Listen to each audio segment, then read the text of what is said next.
طرح کے بیہیویئر ہیں. اس کے بعد ہم بات کریں گے جی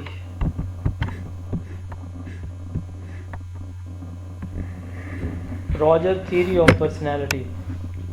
تو یہ کارل راجر کی تھیوری آف پرسنالٹی ہے جس میں جو فوکس کیا گیا ہے وہ سیلف کانسیپٹ پہ فوکس کیا گیا ہے. تو اس میں دیکھا گیا کہ ایک شخص اپنے بارے کیا بیلیف رکھتا ہے، یعنی میں ہوں، آپ ہیں، تو ہم اپنے بارے میں کیا سوچتے ہیں، کیا پرسیپشن رکھتے ہیں اپنی پرسنالٹی کے بارے میں. مثال کے طور پر میں ہوں تو میں دیکھوں گا کہ میری سیلف اسٹیم کیا ہے. سیلف اسٹیم کا آپ لوگوں کو پتہ ہے میری کتنی ریسپیکٹ وہ سوسائٹی کے اندر ہے، کتنی نہیں ہے، کون کرتا ہے، کس وجہ سے کرتا ہے، کون نہیں کرتا، کس وجہ سے نہیں کرتا. تو یہ سیلف ورتھ ہوتی ہے. تو اس میں سب سے پہلے ہم سیلف ورتھ کو دیکھتے ہیں، پھر سیلف امیج ہے ہمارا. ٹھیک ہے، تو سیلف ورتھ میں ہم اپنا انالیسز کرتے ہیں اور سیلف امیج میں ہم اپنا لیول دیکھتے ہیں. مثال کے طور پر سیلف ورتھ میں ہم نے یہ دیکھا کہ لوگ واقعی ریکارڈ دیتے ہیں مجھے یا لوگ واقعی ریکارڈ نہیں دیتے مجھے. اچھا، سیلف امیج میں ہم یہ دیکھیں گے کہ ہم اپنی فزیکل اپیئرنس، اپنی پرسنالٹی، اپنی ایبلٹیز، اپنی کوالٹیز کے بارے میں ہماری جو پرسیپشن ہوگی نا وہ کیا ہے. سیلف اسٹیم تو ہم نے سیلف ورتھ، سیلف اسٹیم میں ہم نے یہ دیکھنا ہے کہ لوگ کتنا ریگارڈ دیتے ہیں ہمیں یا نہیں دیتے. ٹھیک ہے، تو سیلف امیج میں ہم نے یہ دیکھنا ہے کہ میں خود ہوں کیا، اور آئیڈیل سیلف یہ ہے کہ میں کس کے جیسا بننا چاہتا ہوں.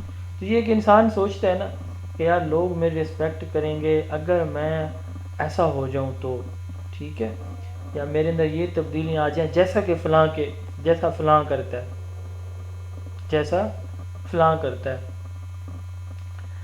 اب یہ چیزیں کہاں سے آتی ہیں؟ میرا یوٹیوب کا چینل ہے تو میں دیکھتا ہوں سب سے پہلے کہ لوگ میری ویڈیوز کو پسند کرتے ہیں کہ نہیں کرتے. اچھا، پھر میں یہ دیکھتا ہوں کہ مجھے کہاں پہ سٹینڈ کرنا چاہیے اور اس وقت میں کہاں پہ ہوں. پھر میں دیکھتا ہوں ان لوگوں کو جو بہت اچھا، جن کا چینل ملینز میں چل رہا ہے، تو میں ان کو دیکھتا ہوں کہ وہ کیسے لے کے چل رہے ہیں چیزوں کو. پھر میں اس طرح چیزوں کو کاپی کرنے کی کوشش کرتا ہوں. تو یہی ہے سیلف ورتھ، ہماری سیلف اسٹیم کیا ہے.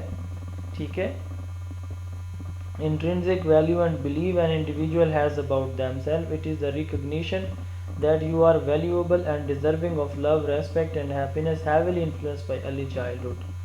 تو یہ ہمارے ارلی چائلڈہڈ ایکسپیرینسز کی وجہ سے بھی یہ بہت انفلوئنس ہوتی ہے. سیلف امیج، اس میں ہم نے یہ دیکھنا ہے کہ ان پریکٹیکل میں کیا ہوں. لوگ تو یہ سمجھتے ہیں لیکن میں کیا ہوں، اور آئیڈیل سیلف میں کس کے جیسا بننا چاہتا ہوں.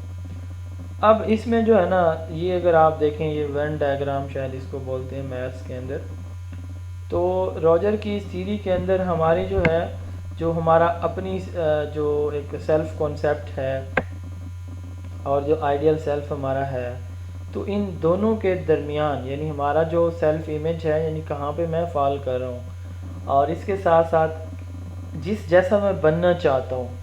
ٹھیک ہے، تو ان دونوں کے درمیان کیا جو ہے وہ ایکویلیبریم ہے کہ نہیں ہے. مثال کے طور پر اگر میری جو پرسنالٹی ہے اور میں جس کے جیسا بننا، لیول کا ڈفرینس ہو سکتا ہے.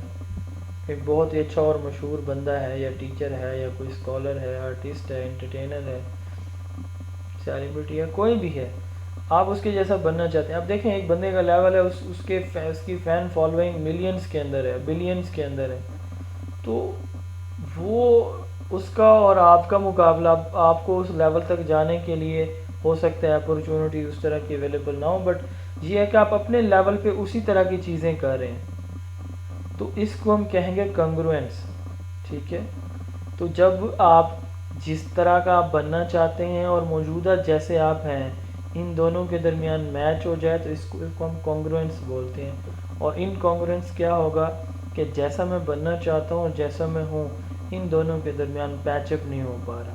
ٹھیک ہے، یہاں پہ سیلف کانسیپٹ سے مراد یہی سیلف امیج، سیلف ورتھ ہے، اور ریئلٹی سے مراد آئیڈیل سیلف ہے. تو یہ اگر آپ دیکھیں انکانگرونس میں جو جس جیسا میں بننا چاہتا ہوں یہاں، ٹھیک ہے، یہ اس جیسا میں نے بننا ہے اور میں یہاں پہ کھڑا ہوں، اور کانگرونس میں اس جیسا بننا ہے اور میں اس جیسا بنتا جا رہا ہوں.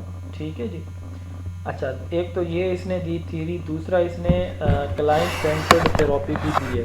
اس کو نان ڈائریکٹیو یا پرسن سینٹرڈ تھراپی بھی کہا جاتا ہے، کال راجر کی. یہ سوال پیپر میں پوچھا جا چکا ہے. اچھا، اب اس میں وہ کیا کرتا ہے، یہ ایک طرح کی ٹائپ آف کاؤنسلنگ ہے جو نان ججمنٹل ہے، جس میں ایک ایسا انوائرمنٹ کریٹ کرتا ہے بہت سمپتھی اور ایمپتھی کے ساتھ، ایمپتھیٹک وے میں.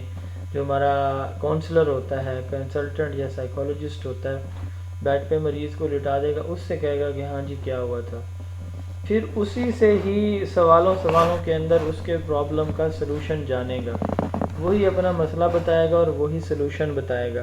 لیکن اب اس میں یہ ہے کہ وہ کوئی ڈائریکشن نہیں دے گا، وہ اس کو ٹریک پاتھ نہیں بتائے گا، بلکہ اس کو بولنے کا زیادہ سے زیادہ بولنے کا موقع دے گا. وہ بولے گا اور بہت سی ایسی فینٹیسیز، بہت سے ایسے ڈریمز اس کے مائنڈ کے اندر ہوں گے انکانشیس، جو اس کی ٹنگ سلپ سے ظاہر ہو جائیں گے. اور وہ جو ریسرچر ہے، سائیکولوجسٹ یا ٹیچر ہے، وہ آئیڈینٹیفائی کر لے گا کہ بھئی یہاں پہ اس وجہ سے پرابلم ہے. تو پرابلم کس نے بتایا؟